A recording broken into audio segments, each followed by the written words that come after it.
Hello दोस्तों, आज हम लेकर आए हैं सामान्य विज्ञान के ऐसे प्रश्न जो सभी एग्जाम में पूछे जाते हैं, जो बहुत ही इम्पोर्टेंट हैं। जिसमें से पहला प्रश्न है, निम्नलिखित की कार्यप्रणाली में पीजो इलेक्ट्रिक प्रभाव का प्रयोग किया जाता है। निम्नलिखित में से किस कार्यप्रणाली में पीजो इलेक्ट्रिक प्रभाव का प्रयोग किया जाता है? जिसमें से सही ऑप्शन है ऑप्शन नंबर डी, इनमें से कोई नहीं।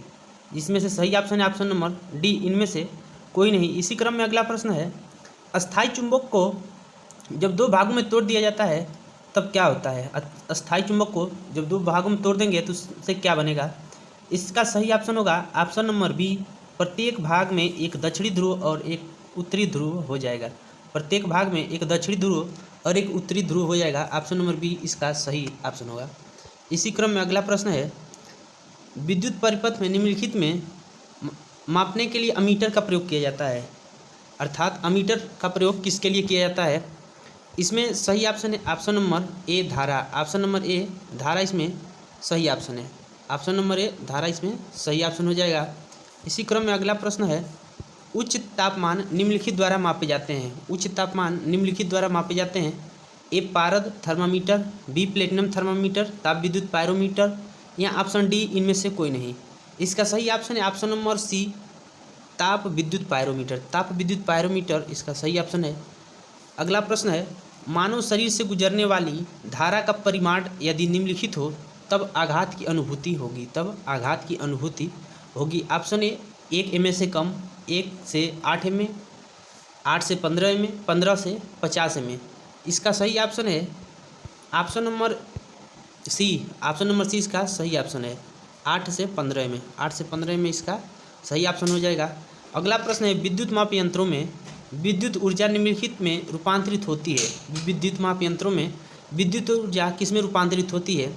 इसका सही ऑप्शन है ऑप्शन नंबर बी, यांत्रिक ऊर्जा। इसका सही ऑप्शन है ऑप्शन नंबर बी, यांत्रिक ऊर्जा।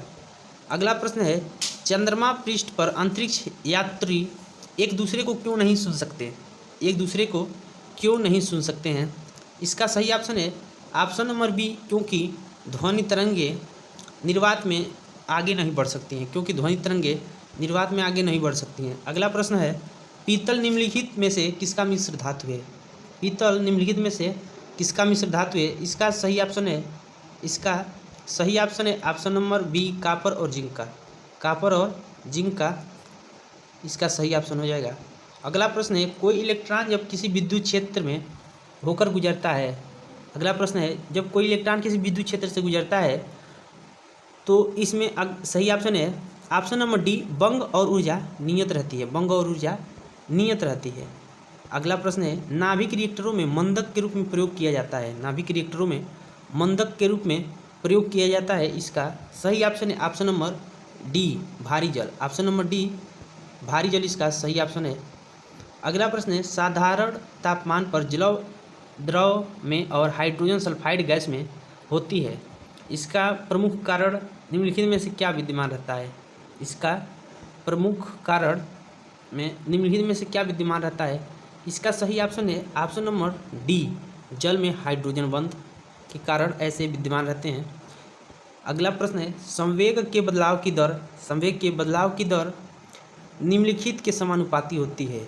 संवेग की दर निम्नलिखित के संवेग के अनुक्रमानुपाती होती है। इसका सही ऑप्शन है ऑप्शन नंबर बी, बल के संवेग के अनुक्रमानुपाती होती है। अगला प्रश्न है, ऊष्मागतिकी के प्रथम नियम के संबंध में निम्नलिखित में से कौन सा कथन सही नहीं है? इसका सही आंसर है option number C. Option number C, ऊर्जा को न तो उत्पन्न किया जा सकता है इसका सही ऑप्शन है ऑप्शन नंबर सी, ऊर्जा को एक रूप से दूसरे रूप में परिवर्तित नहीं किया जा सकता। ऊर्जा को एक रूप से दूसरे रूप में परिवर्तित नहीं किया जा सकता है। अगला प्रश्न है, निम्नलिखित में से किसमें चतुष्फलक की संरचना नहीं होती? निम्नलिखित में किसमें चतुष्फलक की संरचना नहीं होती? इसका सही ऑप्शन है option number A, graphite. Graphite में चतुष्फलक की संरचना नहीं होती है। अगला प्रश्न है, पराध्वनि चाल मापने के लिए प्रयुक्त इकाई है। पराध्वनि चाल मापने की प्रयुक्त इकाई है नाट, मैक, हर्ट्ज या रीटर। इसका सही ऑप्शन है ऑप्शन नंबर ए, नाट। इसका सही ऑप्शन है ऑप्शन नंबर ए, नाट सही है। अगला प्रश्न है, पौधों में प्रकाश संश्लेषण के दौरान कौन सी गैस निकलती है? पौधों में प्रकाश संश्लेषण के दौरान कौन सी गैस निकलती है? इसका सही ऑप्शन है ऑप्शन नंबर सी ऑक्सीजन इसका सही ऑप्शन है। ऑप्शन नंबर सी ऑक्सीजन इसका सही ऑप्शन है। अगला प्रश्न है, धूप की निम्नलिखित में से कौन सी किरणें सौर कुकर को गर्म करने में सहायक होती हैं। धूप में कौन सी किरणें सौर कुकर को गर्म करने के लिए सहायक होती हैं। इसका सही ऑप्शन है ऑप्शन नंबर ए अवरक्त किरणें। इसका सही ऑप्शन है ऑप्शन नंबर ए अवरक्त किरणें। अगला प्रश्न है, ग्रंथि जो शरीर का तापमान बनाए रखती है वह कौन सी ग्रंथि है जो शरीर का तापमान बनाए रखती है। इसका सही आंसर होगा हाइपोथैलेमस। हाइपोथैलेमस शरीर में पाई जाने वाली एक ऐसी ग्रंथि है जो शरीर के तापमान को एक समान बनाए रखती है। अगला प्रश्न है, कार्बन की प्रतिशतता निम्नलिखित में से किसमें सबसे अधिक होती है। कार्बन की प्रतिशतता किसमें सबसे अधिक होती है। इसका सही ऑप्शन है ऑप्शन नंबर डी पिटवा लोहा। पिटवा लोहा में कार्बन की प्रतिशत मात्रा सबसे अधिक होती है। अगला प्रश्न है, निम्नलिखित में से कौन सा ठोस है। अगला प्रश्न है, निम्नलिखित में से कौन सा ठोस है। इसका सही ऑप्शन हो जाएगा ऑप्शन नंबर बी ग्रेफाइट। इसका सही ऑप्शन हो जाएगा ऑप्शन नंबर बी ग्रेफाइट इसका सही ऑप्शन हो जाएगा। अगला प्रश्न है, पदार्थ का यह गुण जिसके कारण उसमें विरूपता अस्थायी तौर पर रह जाती है, वह कौन सा गुण है जिसके कारण उसमें विरूपता अस्थायी रूप से विद्यमान रह जाती है। इसका सही ऑप्शन है ऑप्शन नंबर डी सुघट्यता।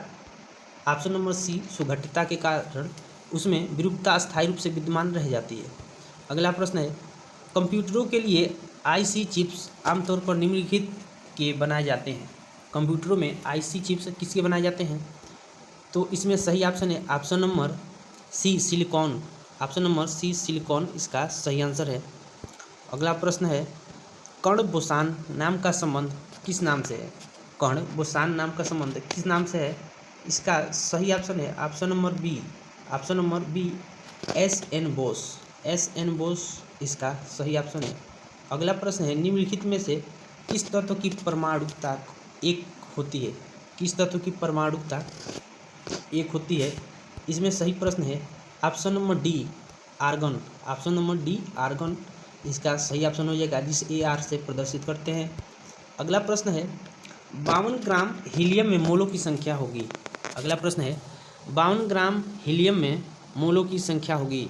इसका सही ऑप्शन है ऑप्शन नंबर बी 13। इसका सही ऑप्शन है ऑप्शन नंबर बी 13 ग्राम मोलों की संख्या होगी।